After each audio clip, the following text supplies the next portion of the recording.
Ho, ho! Those racist cops have got to go! Hey, hey! Ho, ho! Those racist cops have got to go! Hey, hey!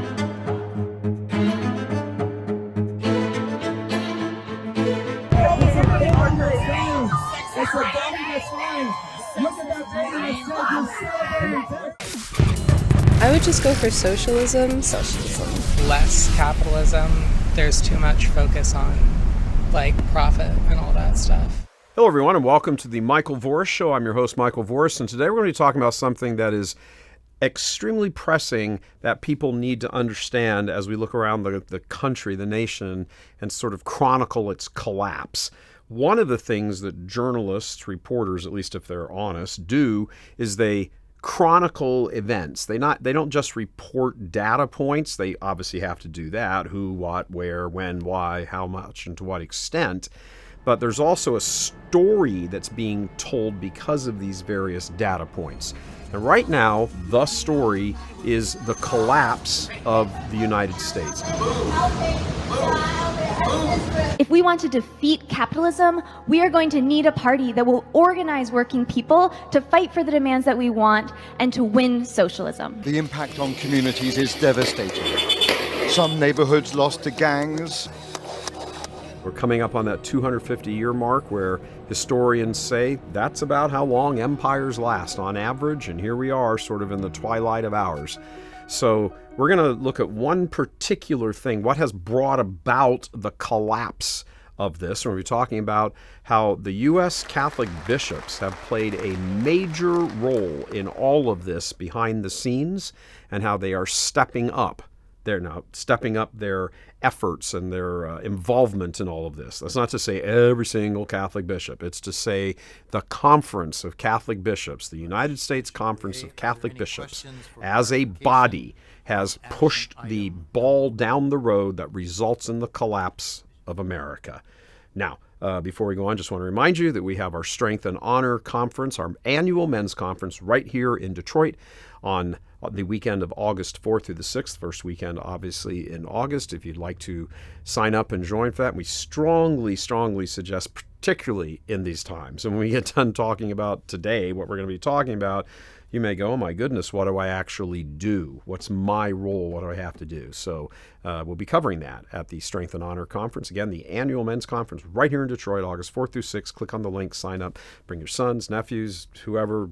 Bring them all, as many guys here as we can to fight this monster. Now, what's the monster we're talking about? We're talking about the monster of Marxism. We are trained Marxists. We are super versed on sort of ideological theories. These were the scenes on the streets of Portland. Marxism, named after Karl Marx, actually is sort of the political voice of, the social voice of the political movement of socialism, the incredibly condemned by the Catholic Church, socialism. So when you talk about communism and socialism and Marxism, yeah, there's some little economic differences and who's actually the controlling entity and all that, but the lived experience of the people under any one of those, Marxism, communism, socialism, doesn't matter what you call it, a rose by either name, a toilet still smells the same, regardless of whatever. This is what we're dealing with here. It's all the same. It's the same umbrella. And it is considerably anti-Christian, anti-human. You want to look at the results of Marxism, communism, socialism, again, all the same thing. Just look at the body count throughout history. So let's go back, not to Karl Marx. He just happens to be the fellow who penned it, and for 50 years or so before the Russian Revolution, the Bolshevik Revolution in Russia, his writings became sort of the inspiration for all of this. But let's pick up in 1922, because this is where things begin to, shall we say, take shape here in the United States.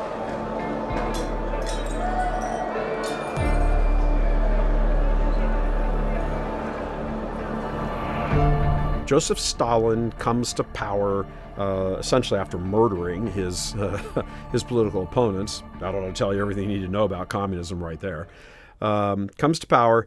Very, very quickly, he identifies that in order for communism, Marxism, socialism, to take over the entire world, to dominate the entire world, what needs to happen is that the structures that the world is used to living under, that they're built, that the world is built upon, those structures need to be blown away. They need to be destroyed, dismantled, and a new world order established on the rubble of the old world. So, he and many other communist leaders identify right out of the box that the number one enemy for the takeover of the world by communism is the Catholic Church. He said it. Antonio Gramsci, who was the founder of the Communist Party in Italy, said it, wrote it down in his journals, that it is going to be very difficult to supplant the Catholic, if you want to call it political philosophy, the view of man, and replace it with this very dark, impersonal view of man. You've got to destroy the structures before you can put something new in. That's the whole game plan here. So this is 100 years ago, 1922. Here we are, 2023. This is a century now. So what did Joseph Stalin set about to do, and what does it have to do with the U.S. bishops?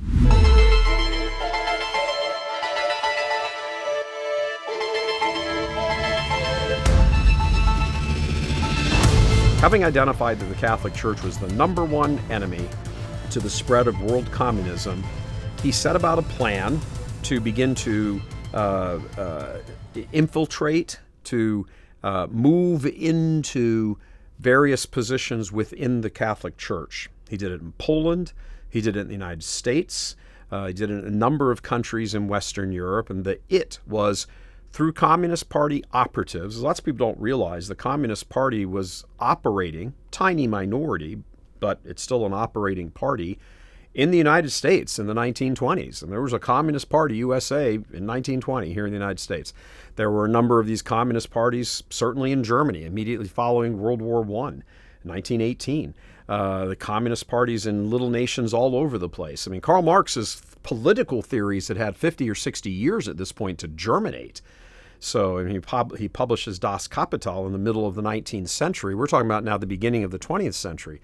50, 60 years for college professors and wacko groups and all of these sorts of things to begin to cultivate his ideas. So there was apt matter, as St. Thomas Aquinas would say. The material that he needed to begin to sort of move to the next phase was already present in many of these countries, Joseph Stalin. So he used those people, sent out orders, if you want to call it that, to infiltrate the Catholic Church, to use various positions that they may have had influence over, ultimately to get communist agents, like they did with the United States government and other world governments, to plant communist agents into these structures. Now, I don't talk about governments, but it happened there too. To plant communist agents into the Catholic Church in various positions, including, most importantly, the seminaries.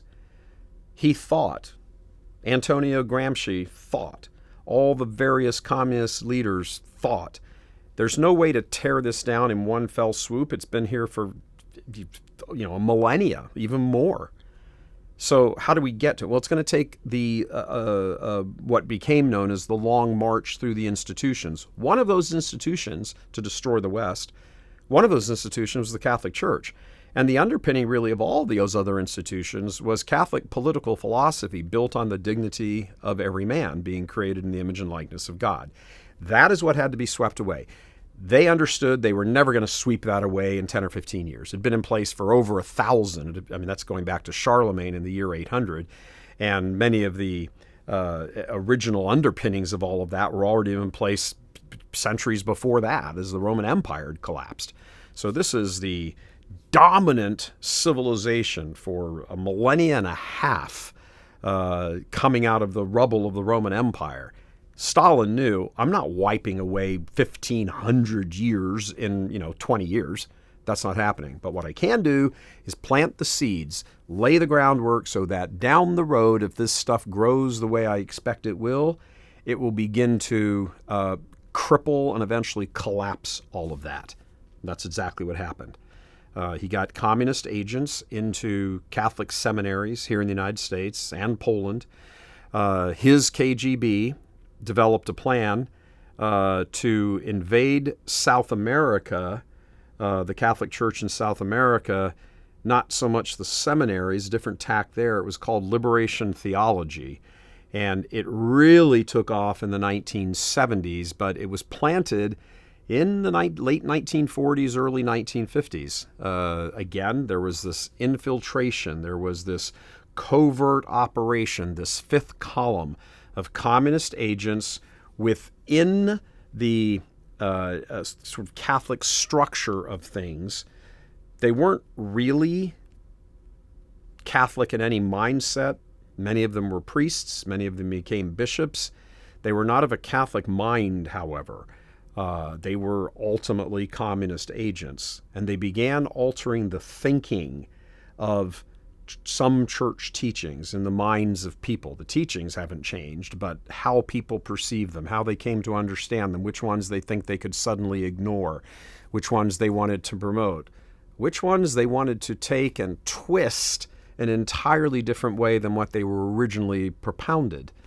So that's what's going on. This goes on from the mid-1920s until about the mid-1940s, through World War II to the early 1950s. All of this is going on. So over the course of a few decades, 2-3 decades, you're having communist agents in the Catholic Church, like Stalin had planted. Again, I will keep showing it's just like, oh, this sounds crazy. It's like some conspiracy theory. No, this happened all over the Western world. And one of the people that was a great big promoter of all of this was the now disgraced former cardinal, one of the most powerful cardinals in the world, Theodore McCarrick. Later, through Church Militant's reporting, became revealed to the world that he was actually a communist agent working for the KGB during his entire time walking around in his robes. So all of that's known now, but obviously at the time it wasn't. When you look at what happened, the course of events, you start small, scatter a few communist agents into a few seminaries. Some of them amount to not much. They just get ordained and wind up in some parish somewhere, and they destabilize that parish with regard to Catholic teaching, but they don't amount to anything. However, when you throw sufficient numbers of men into a situation, some of them, just by natural selection, are going to begin to sort of separate, and pardon the expression, but the cream will rise to the top.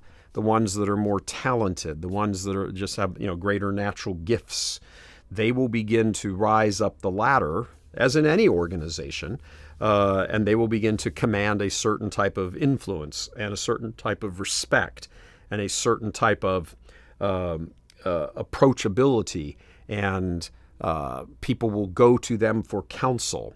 Nothing crazy was ever proposed by these guys, just enough to make people ask some questions. That cleared the way for an emphasis away from God and the things of the divine to the things of man. If you want to sum it up, the first commandment is love God. The second commandment is love your neighbor. It was Christ who said, this is the greatest commandment, and this is the second one.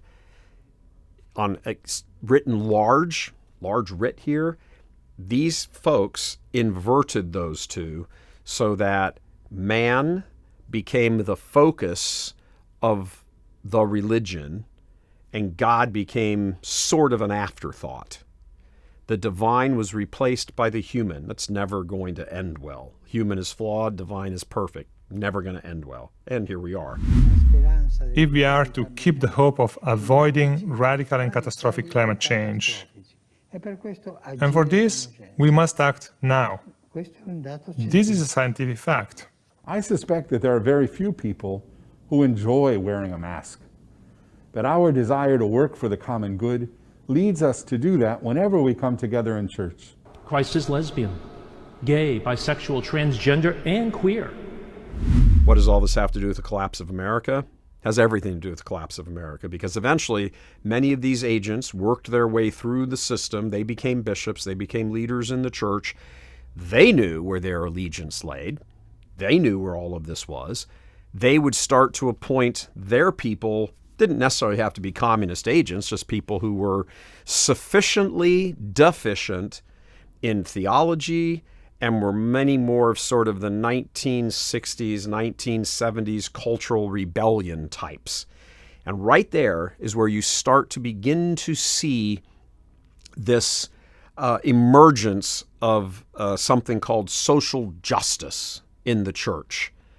Not divine justice, social justice. And movements begin developing behind the scenes and then come to the fore. Now, how was all this prepared for? Okay, well, to shift your thinking like that, you have to plant new ideas. You don't have to necessarily push those new ideas. You just propose those new ideas to people that you detect, because remember, you're an agent. You're never dealing with anybody straight up. You live a life that is a lie. You are devoted to something other than the institution that you are supposedly working for. You are devoted to the destruction of that institution you are working for. So what do? You look for people who will wittingly or unwittingly assist you in that mission. So you promote losers. You promote weak men. You promote not too intelligent types. So they're easily swayed by somebody with a strong personality. You look for guys who are vulnerable to all of these kinds of things. You don't put the best people around you. You put the worst people around you, and then you promote them. When that starts to happen, now it's an easy sell. Hey, let's talk about social justice. So, in the area of social justice, one of the primary movers of this was a man by the name of Monsignor Jack Egan, who was in the chancery of the Archdiocese of Chicago for quite a long time. He encountered a fellow by the name of Saul Alinsky. Saul Alinsky rules for radicals. Anybody who knows anything about the culture wars and things knows all about that. A sort of informal marriage formed there between Alinsky and Jack Egan, Monsignor Jack Egan. Egan becomes the conduit for Alinsky to get into the church. And while he's doing all of his social justice, community organizing, he's doing it with Catholics who are normally the people who are, at this point, they're still sort of the immigrants and the sons of immigrants. They've got the lower paying jobs and they've aligned themselves with the Democratic Party. And that phenomenon is going on not just in Chicago, it's going on in various places all over all the major metropolitan areas of the country, because that's where all the immigrants went and settled, and the Democrats became very influential because of their embrace of the immigrants, because they were useful to them to sort of destabilize the nation. They saw this. You've got to understand that the person that you're dealing with, when you're dealing with a typical high up the ladder Democratic leader, the dude's a flipping communist. They have a view, a long view of world domination. That's how they think. Whether they enjoy the final victory or not isn't on their radar. They enjoy the fruits of working for it now. They're untouchable. They never get prosecuted. They can cheat like mad. They can do whatever they want. They never get prosecuted for anything. So they're already enjoying the early fruits, you might say, of all of their efforts. Will they enjoy the final fruits? No, they're going to be dead. But they're still setting the world. They die thinking to themselves, look at as the world is burning down. I was part of the reason for that happening. Yay, me. And then they die. They think they die. Then they go face God. So all of that's happening. And while it's happening, the Catholic mind of the normal average Joe who's just looking to the clergy Hey, Father, what do you think of this? Hey, the bishop says we do this. It starts to condition the normal average Catholic in the pew that social justice, community organizing, fighting for the poor is a good thing. It's a very small step from that to it becoming the primary thing. So by the time you get to the sexual revolution of the 1960s into the 70s, and you get to that whole sort of collapse of morality, divorce, remarriage, contraception, abortion, all that stuff that is in women's lib, all of that's introduced into the body politic, into the culture by the Marxists, they have allies in all of this in great numbers in Catholic clergy and many, many, many Catholic voters. It wasn't until Roe v. Wade in 1973 that Catholic voters began to kind of distinguish themselves from the Democratic Party.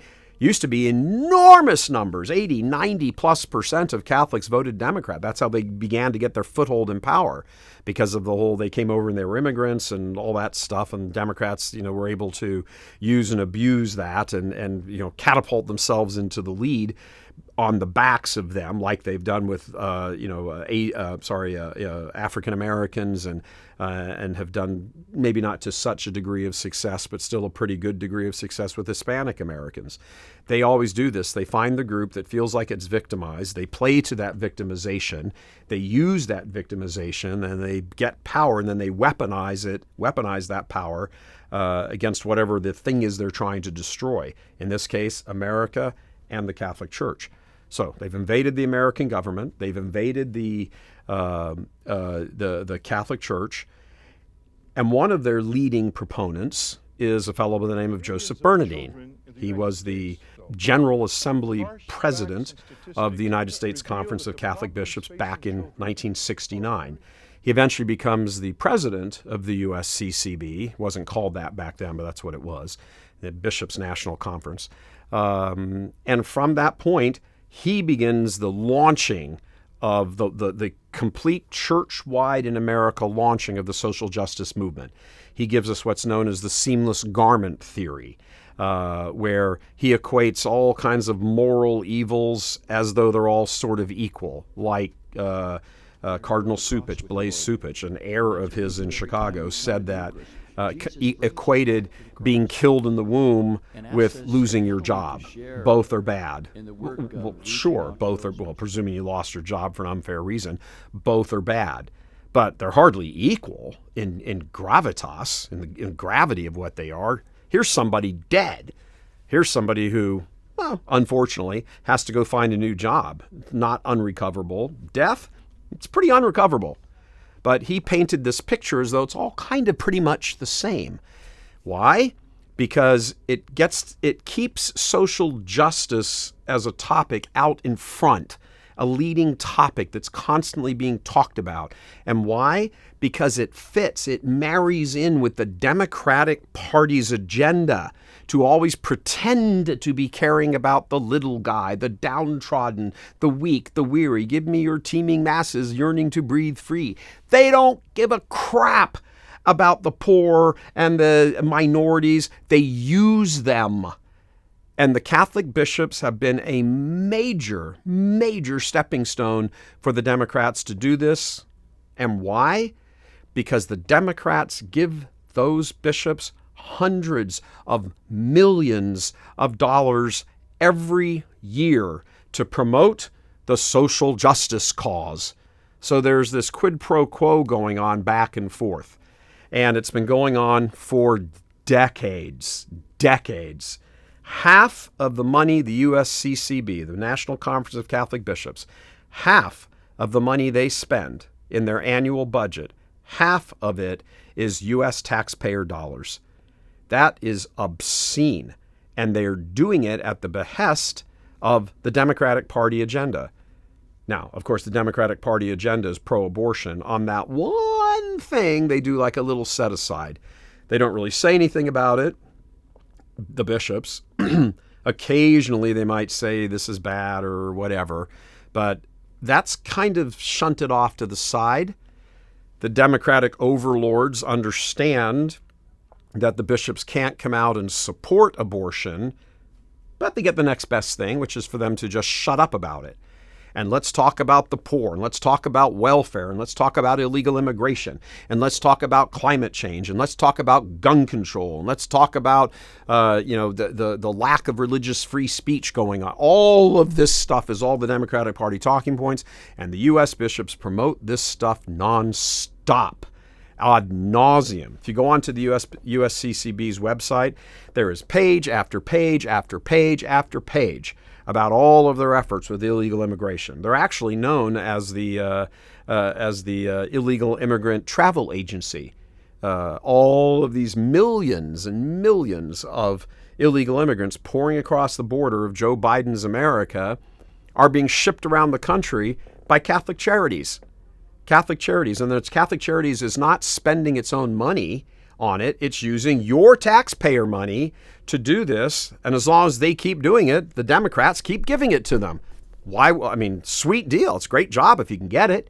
Same thing with the same thing with climate change. You go on to the I was going to say the Democrats, but yeah, you go on to the USCCB, the bishop's homepage, and go under climate change. There is effort after effort after effort. It never stops. We're doing this. We're doing that. There's the Save the Earth. There's the never stops. There are multiple. I'd have to go. I'm working off memory, but I think there are 18 separate climate change initiatives the bishops have going on. And if you want to say, hey, wait a minute, there's some questions about climate change. They don't want absolutely not. That discussion's not allowed to happen.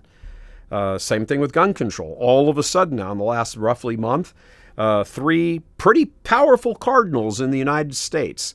Cardinal of New York, Timothy Dolan, the Cardinal of Newark, New Jersey, Joseph Tobin, and the Cardinal of Chicago, Blaise Supich. Those 3 cardinals have come out in favor of gun control and getting rid of Americans giving up their weapons, and you don't really need them. Well, if you can't abolish the Second Amendment, will everybody voluntarily hand in their guns? These are publicly stated positions. And anybody who understands the whole culture war understands that every one of these things weakens the country. It weakens the nation. Get rid of your guns. Let's just get rid of the borders. Let's get rid of fossil fuels so that everybody becomes dependent on an energy source that is extraordinarily questionable and only saves the environment, if it does at all, only saves the environment on the very back end. The production of all of this stuff, electric vehicles, for example, cobalt that you need to make the lithium batteries, all of this, that burns up much more in the production process than anything related to fossil fuels does. You want to know why you're running out of money? Because you have to go pay an extra $1.50 for gas, for every gallon of gas. Why is that? Because of this. The bishops are like a holy PR company that blesses everything that the Democrat Party does, everything the Democratic Party agenda goes on about. That's what they do.